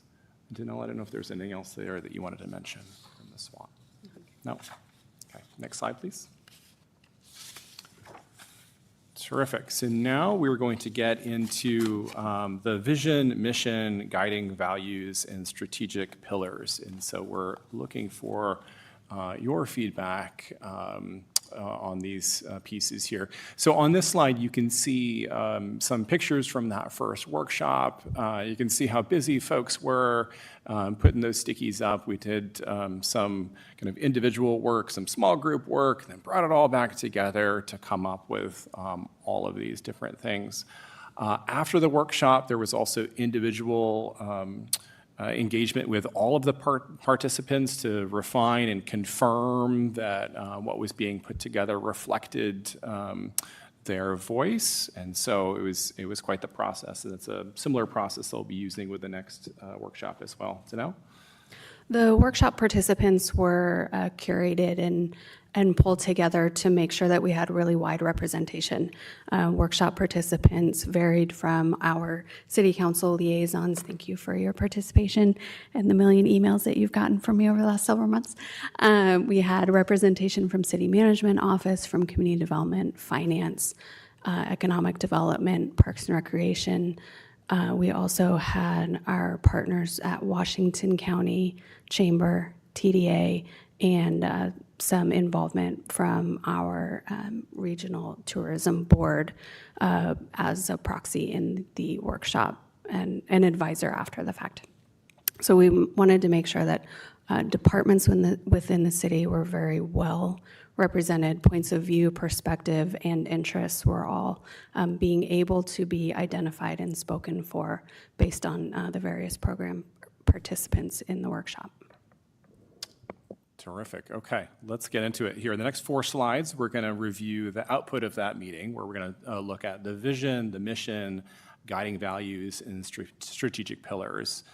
So we're looking for the council's confirmation and validation of these concepts' acceptability as they reflect the city's view and for a pathway for the city's economic development program. So starting with the vision. So Tigard's economic development vision describes the future the city is working towards. Grounded in ideas generated during the city's workshop, the vision expresses the long-term outcomes the city seeks to create for businesses, workers, and residents. You will notice on this slide that there are 2 vision statements. Most participants in workshop 1 preferred that first one, which I'll just read briefly. It reads, Tigard strives to be a place with a vibrant and complete community known for its economic strengths and quality of place, where strong partnerships and responsive service enable thriving businesses, meaningful career paths, and a resilient economy with enduring opportunity for all. So I don't know if there's anything you want to add there, or if any councilors or mayor have any thoughts or feedback on the vision statement that came out of workshop 1. Let me start with this side first. Councilor Robin, do you have any thought on the vision statement? I don't have any suggestions to change it. I think it's good. Version 1, option 1? Yeah, I'm trying to compare word by word, but I think that the first one is good. All right, Councilor Schlack? Yeah, I'm not really comfortable with making a choice between option 1 or option 2 right now. I read option 1. I understand, one's saying Tigard is a vibrant place, and one's saying we're striving to be a vibrant place, and so on. It just feels very, I don't know, when I first read it, it was a bit hard for me to understand. It felt very jargony. So I'd love to try and find a way to break it up and just make it a bit easier to understand, because that's just how it comes across to me. I sort of read it and thought, I don't quite know what this means, and piece by piece I can sort of figure it out, but I'm trying to get it into a vision. Mm-hmm. And I guess I was I would like something that's a bit more tangible. Because I know when we've created vision statements before for the city, some of the feedback we've gotten is it's hard for people to relate to it. Having gone through the entire workshop process, which was wonderful, I understand how we got all the components into that statement. And then I read the statement, I'm not there yet. So that's where I'm at. Okay, Councilor President Wolf. Thank you, Mayor. And I had the opportunity to chat with, in particular, our executive director from the chamber. And what I appreciate that you've done is really take into consideration the feedback of where we are economically and where we want to be. And having said that, I'm kind of with Councilor Schlack, because to me, just from a textbook perspective, a vision is what you want to be, period. So we don't want to be strivers. We want to be a vibrant community. So I think I wrestle with that, and so I'm going to leave it to those that are much better with words than what I am, is I absolutely want to acknowledge the challenges of the economy that in the examples of, the experience we had through the retail holiday season, but that's the piece I wrestle with. So I'm not saying yes or no, which is not helpful at all. No, it's helpful. But that's what I struggle with, is what is the purpose of a vision? It's to get that, it's that North Star in my mind of where you want to land. And that's where I wrestle, but I appreciate the acknowledgement of the challenges. Councilor Shaw. Thank you. And it was a terrific workshop. I too, like Councilor Schlack, participated, and I too think we got everything into option one and in option two. To me, option two just reads, again, to Council President Wolf's point, strive versus vibrant. It also, to me, seemed like you could put metrics to the vision, and I know that's not often people do in option two, so maybe there's a way we can, the next workshop, we can come up with a little bit more impactful version of option one and option two. Councilor Anderson.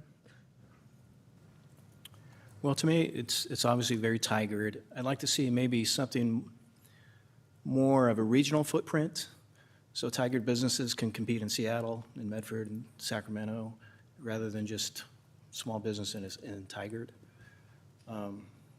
To approach those businesses that want to come here and kind of be a little bit bigger players. Youth Councilor. I think I prefer option one, but what I do like about option two is when it says the city builds a resilient economy with opportunities that endure, because I feel like the phrasing of "and a resilient economy with enduring opportunity for all," I feel like the word endure is not like one that people don't use, but I feel like enduring, I don't see that word really. And I like the use of the word build. I think that shows that Tigard is still growing every day, and I like that, but I like the rest of option one. Councilor Gudusi. Thank you, Mayor. Of the two, I mean, the first one is a bit aspirational with the striving to be, but it's less, declarative and confident. So if I had to choose between these two only, I would probably go for option two. It's, a bit more clear and concise, and has more of that results-oriented alignment and verbiage. Yeah, I agree with a lot of my fellow councilors. I think the word strive shouldn't be a vision statement, because, as you said, vision statement is where we are in the future. So I don't know why we have to constantly strive to be something we are already something, right? So I do not like the word strive. So for that reason, I think I like vision too. But again, I also agree with Councilor Schlack. It's hard for me to understand it when I read it. So it should be something, I hate to say the word catchy, but something short, get to the point. And this is just, I understand the words individually, but putting them together, it's a lot. So I wrote something, but I'm not sure I like it myself. It's like, we envision a vibrant and complete city known for its economic strength and quality of place, where businesses thrive and people find meaningful career paths. Through responsive services and strong partnerships, the city supports businesses and workers while building a resilient economy with enduring opportunity. So I'm not sure I like it, but I think it's better than option 1 or 2 right now. So yeah, so I support Council President Wolf. Maybe somebody who is better at Word can distill our feedback and come up That with is- a different option. That is what we're here for, is to get Yeah. that guidance and feedback. I do want to bring forward a comment that was made by one of our participants, because it did change what we're bringing forward to you as option 1 and 2. The original vision statement did not include the word strive. As you guys are discussing, a little bit more straightforward. But I want to read this for your consideration. Completely understanding we're not going to get to a consensus tonight, and that's fine. We'll look for your feedback to be brought through the council liaisons back to us ahead of workshop number 2, so that we can work through this. But I want this on record so that it is known and that you guys all hear it. And this is, as we mentioned, after the workshop, the drafts got put together and the drafts got sent to all of the workshop participants with a little over a week to provide comments, feedback, wordsmithing changes, concerns, questions. So this is the curated version from all of that feedback. But one comment we received, it says, "Respectfully, we feel it's important that the vision language reflect the current realities facing Tigard's business community. With multiple business closures announced this week and many local businesses reporting losses and negative performance, particularly along Main Street, there is concern that aspirational language framed in the present tense may not resonate or feel accurate to those experiencing these challenges firsthand. To ensure alignment and avoid unintended backlash from the local business community, especially small and independently owned businesses, we recommend framing the vision as a forward-looking way, such as beginning with, Tigard strives to become a place where. This approach acknowledges current economic headwinds while clearly articulating a shared goal and direction for recovery and growth."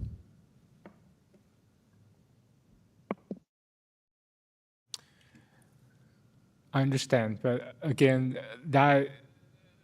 I think those kind of statement could be put in some sort of mission or how we're going to get there. Again, vision statement, by definition, is where we are already, where we are going. So if we just continue to strive all the time, it's just, as Councilor Godushi mentioned, it's just not confident. And that's, I think, for me personally, I think that's the purpose of vision statement, something we need. Something confident. Go ahead, Councilor Schlack. My comment's slightly different from I agree with the perspective that Danelle just shared in terms of making sure that this is grounded in a reality of, let's say, 2026, this is our starting point for our strategy. This is where we're starting, and this is our vision from this point on. I think my question is more to the council about, with our vision statement, we're having a lot of discussion about how we're phrasing it. Is this actually the vision that we want for our community? Yeah. Because the more I look at it, the more I'm like, I feel like we're not taking any decisions about what we are and what we are not. And that's not a staff or a consultant viewpoint. That's a policymaking viewpoint. And that's sort of just the reaction I have when I read it. Is it feels like it's very everything to everyone. One of the thoughts I had sort of after the workshop is a lot of the things I've heard in the community, since we have an election coming up, is that Washington County is the economic engine of Oregon, effectively. Well, what's Tigard's place within that engine? We're a cog, we're a part of that machine. What is our place in it? And that's the perspective I keep trying to have when answering this question. What should our economy be? What do we want this to be in 10 years, in 20 years, in 30 years? And that's the sort of thing I'm struggling to get at with the vision statement. It's not that all the components, I understand how we got here, I understand the perspectives, but that's just sort of the problem statement I have, and that's why I'm not quite convinced by either version yet. Anyway, thank you. Yeah, and just add on that, when you mention the strength, I see geographic location. That makes sense. But another thing that stood out to me when I reviewed previous data is that Washington County and Tiger, we have a relatively highly educated population. So it's not mentioned in the strength. So are we going to leverage that? I don't know. How are we going to leverage that? And we are landlocked, but like land research going to Tualatin, it's not only great for Tualatin, but it's good for Tiger too. But how are we going to leverage that when we are landlocked, but our neighboring jurisdiction are having those successful manufacturing or warehousing? How are we going to leverage that? Just to follow on Councilor Schlack's point, it's like, what's our vision? So, really appreciate the perspective and feedback and saying you want to know how this goes. I would like to offer that those components will be on the agenda for workshop number 2 as we really dig into those strategic pillars, right? Because as we talked about in August, the intention of this being a 3-year plan is because we know we're in highly volatile conditions right now. This is not a 10-year vision statement. This is a 3-year vision statement, right? Very intentionally giving us the window of opportunity to take decisive action now to get us in a better place in the next couple of years to do that longer term planning. So this really is in context, we're trying to maintain what is a 3-year realistic vision that we can get to. And then those strategic pillars that we're going to come to in a little bit, those are the how, right? This is the direction. Are we headed in the right direction? And then the strategic pillars with the actions and the measures on those is the tactical solution of how do we make this happen. So I think as a package, we'll be able to demonstrate that we'll get there. Just in the vision statement alone, we've got to keep focus of it. A 3-year is what we're looking for. Councilor Robbins, go ahead. Thank you. We asked a lot of people to spend a lot of time and effort on putting this together. I personally, vision statements, mission statements, a lot of times they are just a lot of gobbledygook, right? You read it and at the end you're like, okay, what did I just read, right? And so that's why I'm like, oh, I don't know, 1 or 2, I don't mind, since this is a 3-year vision, having the strives, because it's like that is who we are right now. We're not perfect, so we are striving. I just want to be careful that we don't discount the hard work done by all the people who put this together. The number 1 is the preferred by most participants. And I think if we just look at it, maybe we don't like exactly how it was written or exactly the words, but do we like the components? Do we like that it's vibrant, complete community, known for its economic strengths and quality of place? I don't really know what quality of place means, though. Where strong partnerships and responsive services enable thriving businesses. I like that. Meaningful career paths. I like that. And a resilient economy with enduring opportunity for all. All of those components seem fine to me. Mm-hmm. So from that standpoint, I think we should move forward. Maybe we say, no, we want a little bit more wordsmith, but this is it's not engraved in stuff, it's 3 years. And so just kind of take it and go forward, unless there's a component in here that we don't like. And also, we have the expert who we're paying here. Should a mission statement have strives, or should it be aspirational? Right? What do you guys think? This is a terrific conversation. I think it really comes down to the community. I think some communities, and I appreciated the counselor, I didn't catch his name online, that talked about how one is aspirational and the other one is declarative. I don't think that there is actually a right answer here. I think it's to the culture of the city and what fits here in Tigard. So I think it could be either. So we really appreciate this discussion, and we've got a lot of feedback here that we can work on for wordsmithing it. Okay, one last point. one thing I'd like to say is I feel that what we're hearing from participants from the, whatever it's called, are saying that we need some sort of statement that aligns with where we are right now. But I'm also hearing from some counselors that we need to be confident and assertive. And so I'm wondering if we could use will become, Tigard will be a place, Tigard will become a place, to keep some of that assertiveness and confidence, but also acknowledge where we are at right now. Go ahead, Council President. Sure, we're just killing your time clock here, Mayor. So all I was going to say is I actually like the statement of the vision, and I can follow it and visualize how the house gets built, if you will. I do like Mayor who's envision, because I think what that acknowledges is we do believe that we can become, but we're not there. And so where the declarative is in the second, I just feel like envisions, I get more energy from we're going to get there versus striving. And again, I thank you, Danelle, for putting that on the record and being honest about the conversation. So that's my 2 cents. So. Thank you. And of course, I'm biased. I think that the statement, we envision a vibrant and complete city, I don't think that's arrogant. I think that's acknowledgement that, somewhat acknowledgement that we are not there yet. We are envisioning this. So I like it better than strives, to be honest, but. Move on? Okay. Wow, thank you, Councillor Shaw.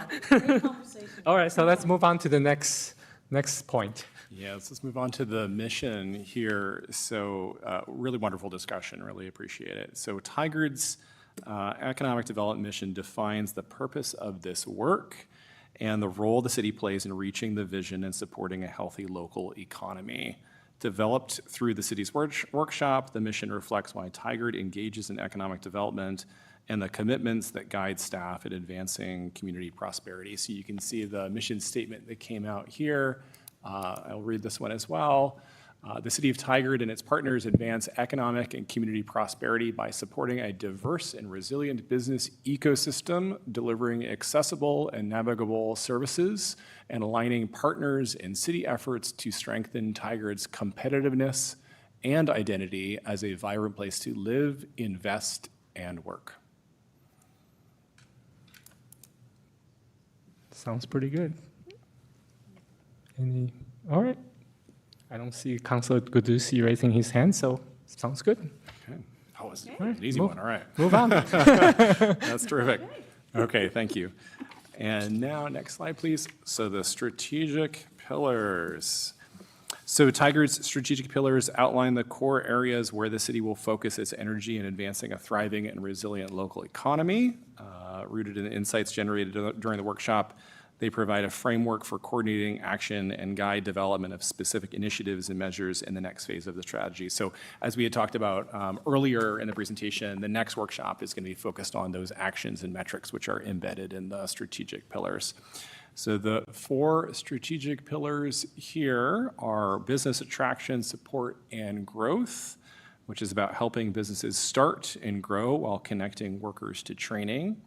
And there's partnerships and navigation, so bolstering regional networks to avoid duplication and help people find resources. Danelle talked about the partnership with the City of Beaverton there earlier.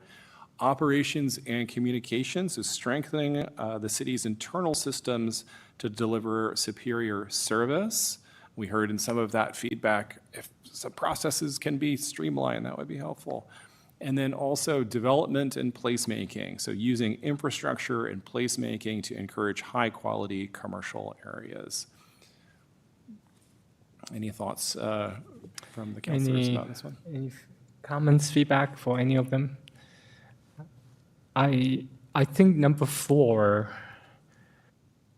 is number 4 intended to address like land use issue or things like that? So the sticky notes that naturally group together to get incorporated into the development and placemaking were conversations like, wayfinding, like branding, like creating affinity groups amongst our businesses, creating a greater network of resources for our business owners, especially our young entrepreneurs who are just starting out or our smaller businesses.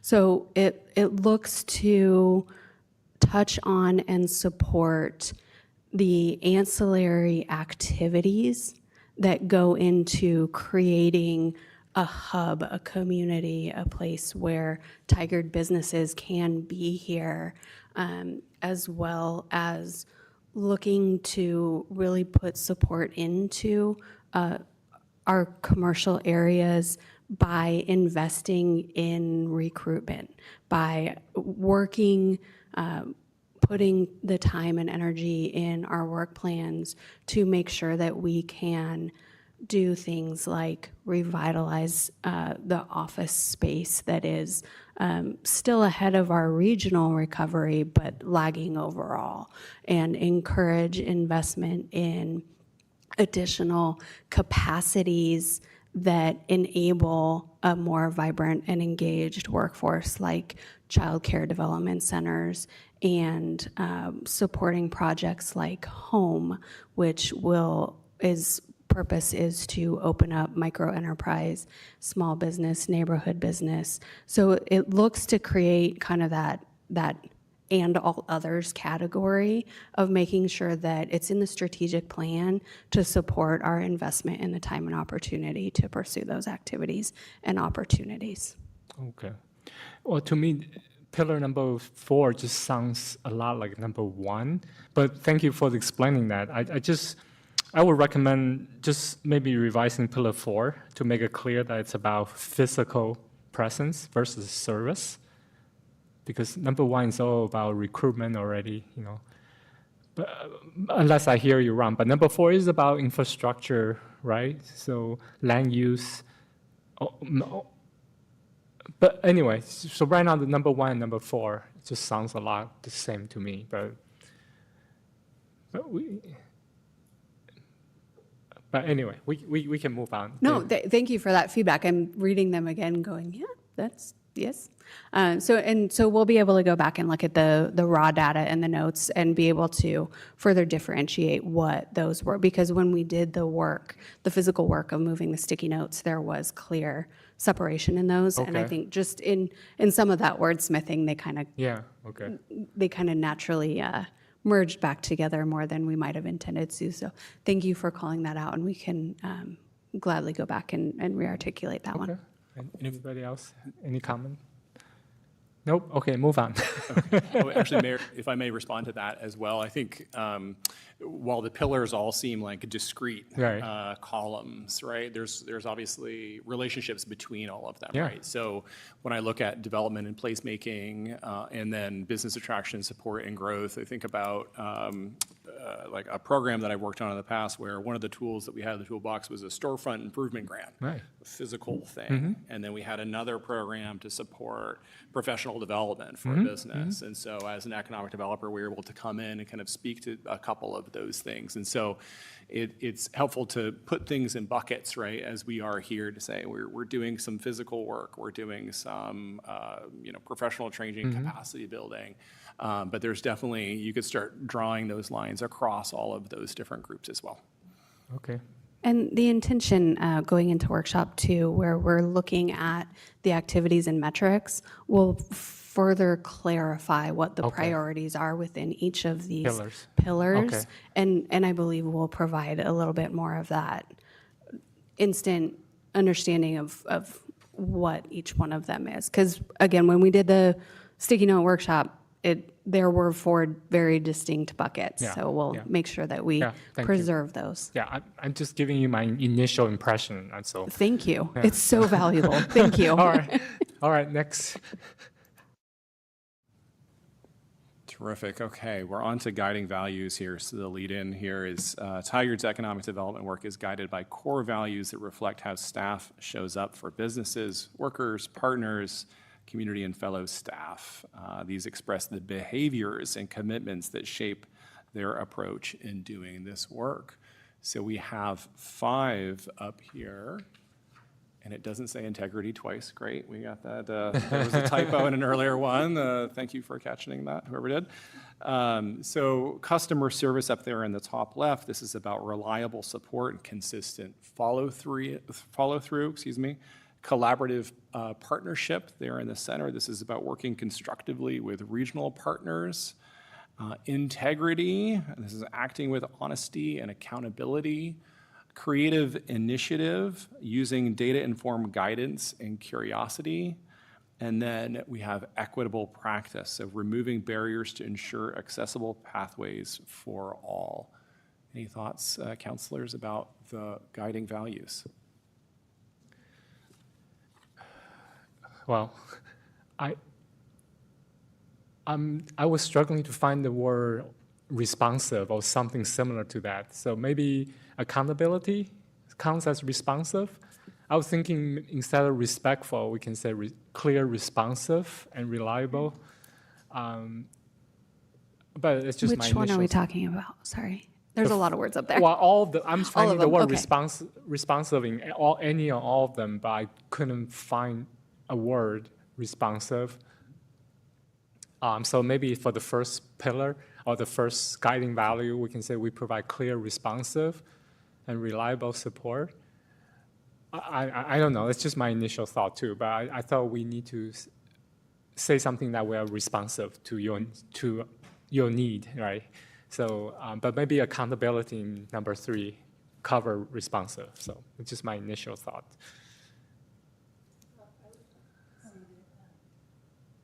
I think reliable works too for Okay. responsive, if you wanted to change that. But if we're reliable, then we're there helping you Right. when you need it. So that could work, but I don't have a problem with changing it. But Yeah, so it's just my thought, and I don't see a lot of strong feeling from fellow council members. So, all right.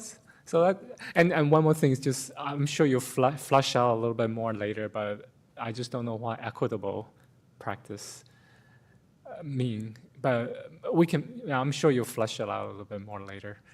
Just be more concrete on what that is. As one of the guiding values, these are how we agree to show up to work with each other, for each other, in support of each other for our community. So there's not going to be further development of the guiding values in the next workshop. This is how we are agreeing and committing to showing up to invest in, support, and do the work that we're setting out. The conversation behind the guiding value of equitable practice was a really robust conversation amongst the workshop participants, in that across the city we speak so much about equity. It is such a hot topic in national arenas right now, and the city has doubled down on saying it's still important to us. It came up in the workshop as it's important in this space too, to call it what it is. We need to make sure that we are making decisions and investments with equity in mind. We also know that in the business community, in the business environment, equity looks very different, because equity looks like access to opportunity. We have a wide diversity of businesses in Tigard, and what they need to be able to grow and thrive looks very different. Depending on which neighborhood you're looking at, depending on which area you're looking at, depending on alternative funding options and sources, we have very different opportunities within our 2 TIF districts versus outside. And so being intentional and mindful that we're not just pouring all of our resources, time, energy, and focus into our TIF districts because they're clearly defined and there's a funding stream and they're easy to access, but saying, hey, 99W South is just as important of a region to invest in and look at as 99W up on the north side. So the workshop participants were very vocal in and advocating for equitable practice as one of our guiding values. Thank you. You just flashed out for me. So, yeah, great. All right. So, next. Terrific, and this brings it all back together somewhat in the house graphic that we showed you there, but we wanted to get all the words in there, so we couldn't quite get the shapes right. But this is how it fits together, and then again, workshop 2, which is coming up next week. We'll be diving into the actions that will fall into each of the strategic pillars and some metrics to make sure that we're tracking those actions moving forward. Next slide, please. And I think we're on to next steps, yeah. All right, so next steps, we do have our workshop number 2 scheduled for next week, January 15th. Following that, we've got a series of small group discussions among city staff, workshop participants, scheduled to make sure that we can really flesh out the details and that what we're identifying can be supported, that it is in alignment with our capabilities, our capacity, our funding, et cetera. So we'll be working through small group the following week. After that, ECHO will take all of that information and develop the draft plan, and we look to be back here February 10th with the draft plan for you to review. And then we've got our final, our next council date scheduled for March 24th, where we'll be looking for adoption. So it gives plenty of time for feedback review, making sure that we have all of those voices, the components, the words that make sense, that resonate, and that can be supported by council.